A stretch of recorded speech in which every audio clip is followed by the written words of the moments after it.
পৃথিবীর সর্বশ্রেষ্ঠ মানব এবং রাসূল হলেন আমাদের প্রিয় নবী হযরত মুহাম্মদ সাল্লাল্লাহু আলাইহি ওয়াসাল্লাম। তিনি ছিলেন আল্লাহর প্রেরিত রাসূল এবং বান্দা।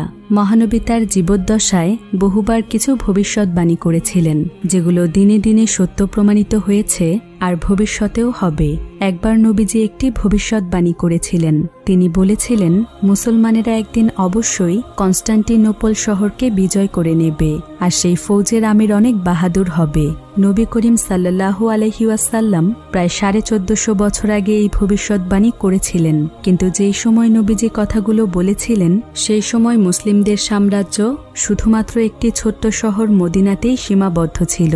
তাই নবীজির এমন ভবিষ্যৎবাণী শুনে কাফেররা তাকে নিয়ে অনেক ঠাট্টা বিদ্রূপ করে, এমনকি সাহাবীরাও অনেক অবাক হয়ে যায়, কারণ কনস্টান্টিনোপল শহরটি ছিল ইহুদিদের। আর সেই সময় ইহুদিদের সাম্রাজ্য এতটাই বিশাল ছিল যে কনস্টান্টিনোপলকে মুসলমানদের জয় করা কল্পনা ছাড়া আর কিছুই ছিল না, কারণ সেই সময় ইহুদিদের ক্ষমতা অনেক বেশি ছিল। কিন্তু আল্লাহর রাসূল যেই ভবিষ্যৎবাণী করেছিলেন সেটা তো সত্য হবারই ছিল, আর সাহাবীরাও নবীজির কথা বিশ্বাস করেছিলেন। তাই তারা তখন থেকেই কনস্টান্টিনোপল শহরকে জয় করার স্বপ্ন দেখতে থাকে। মহানবীর এই ভবিষ্যৎবাণীর জন্য মুসলিমদের সাম্রাজ্য ধীরে ধীরে শক্তিশালী হতে লাগল। সেই সাথে মুসলিমদের হৃদয়ের মধ্যে কনস্টান্টিনোপল শহরকে বিজয় করার ইচ্ছে আরও প্রবল হতে লাগল, কারণ সেই সময় প্রত্যেকটি মুজাহিদ যোদ্ধাদের এমন মনে হতো, আমি যদি নবীজির ভবিষ্যৎবাণী করা সেই যোদ্ধা হতে পারতাম, কিংবা আমি সেই ফৌজের একজন সিপাহী হতাম, তাহলে কতই না ভালো হতো। কনস্টান্টিনোপল শহরটিকে জয় করতে শত শত বছর ধরে জীবন দিয়ে আসছিলেন অগণিত মুসলিম বীর সেনারা। এমনকি নবীজির একজন প্রিয় সাহাবী হযরত আবু আইয়ুব আনসারী রাদিয়াল্লাহু তাআলা আনহু অতি বার্ধক্যে এসেও আল্লাহর অশেষ অনুগ্রহ এবং মাগফিরাত লাভের আশায় কনস্টান্টিনোপল জয় করার যুদ্ধে অংশগ্রহণ করেছিলেন, কিন্তু সেই যুদ্ধেই তিনি শাহাদাত বরণ করেন। যে বিজয় অর্জন করতে অগণিত মুসলিম শহীদ হয়েছিল কেই বা জানত। মহান রব্বুল আলামিন মাত্র 24 বছর বয়সী নওজোয়ানের ভাগ্যে এই গৌরবময় বিজয় লিখে রেখেছিলেন, আর এই সৌভাগ্যবান বিজয়ী হল সুলতান মুহাম্মদ আল ফাতে। তিনি ছিলেন ওসমানীয় বংশের 7ম সুলতান। তার সাহসিকতা এবং বীরত্বের জন্যই কনস্টান্টিনোপলের মতো একটি বিশাল সাম্রাজ্য হয়েছিল মুসলিমদের। আর সেদিনের সেই কনস্টান্টিনোপল শহরটি বর্তমানে ইস্তানবুল নামে পরিচিত। তবে এই বিজয় অর্জন কি এতটাই সহজ ছিল? কখনো না। এ বিজয় অর্জন করতে কতটা যে কষ্ট করতে হয়েছে সেটাই মানুষের সামনে তুলে ধরার জন্য 2012 সালে মুক্তি পায় একটি ঐতিহাসিক মুভি, যার নাম হলো ব্যাটল অফ এম্পায়ার ফেতি 1453। প্রতিনিয়ত আমরা নানা ধরনের মুভির গল্প দেখি, কিন্তু আজকের এই গল্পটি কোনো গল্প নয়, বরং এটা হলো আমাদের মুসলিম ইতিহাসের সবচাইতে গৌরবময় একটি অধ্যায়। কারণ এই ইতিহাসের জন্যই নবী করিম সাল্লাল্লাহু আলাইহি ওয়াসাল্লামের ভবিষ্যৎবাণী সত্যে রূপান্তরিত করে মুসলিম সেনারা কনস্টান্টিনোপলের আকাশে উড়িয়েছিল কালিমার পতাকা। আজকের এই ভিডিওতে আমরা এই গৌরবময় ইতিহাসকেই জানব।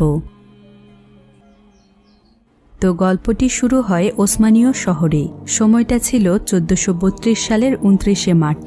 এই সময় সেখানকার শাসক ছিলেন সুলতান দ্বিতীয় মুরাদ। তিনি ছিলেন অত্যন্ত আল্লাহভীরু মানুষ।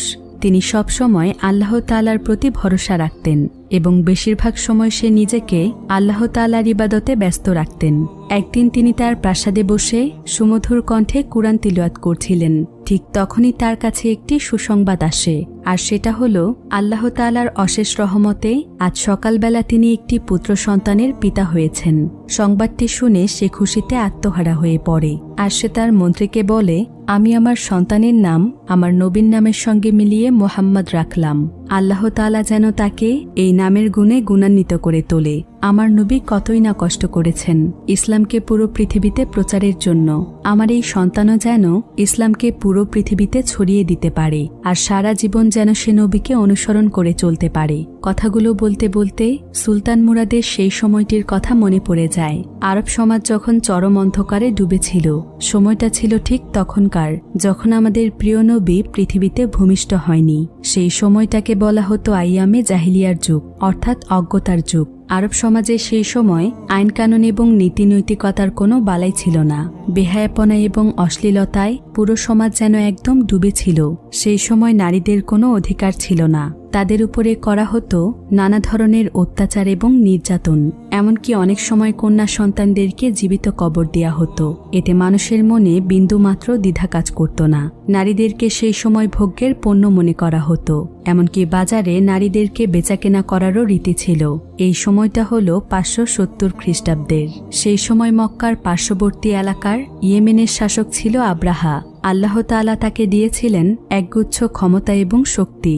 আর এই ক্ষমতার দাপটে একদিন আব্রাহার ইয়েমেনের রাজধানী সানাতে হুবহু কাবার মতো কিছু একটা তৈরি করার ইচ্ছে জাগে। কারণ এই সময় যেমন আরব সমাজ অন্ধকারে ডুবেছিল, ঠিক তেমনি বিশ্বের বিভিন্ন প্রান্তের মানুষেরা দলে দলে ইসলাম গ্রহণ করছিল। তাই হজ পালনের জন্য লাখ লাখ মুসল্লিরা কাবা শরীফের দিকে ছুটে আসত। তাই আব্রাহা চাইছিল সেও কাবা শরীফের মতোই কিছু একটা তৈরি করবে, যাতে করে মানুষ মক্কায় না গিয়ে তার তৈরি ঘরে ছুটে আসে। আব্রাহা তখন তার রাজ্যের মানুষের উপর জুলুম করে বিপুল পরিমাণে অর্থ সংগ্রহ করে।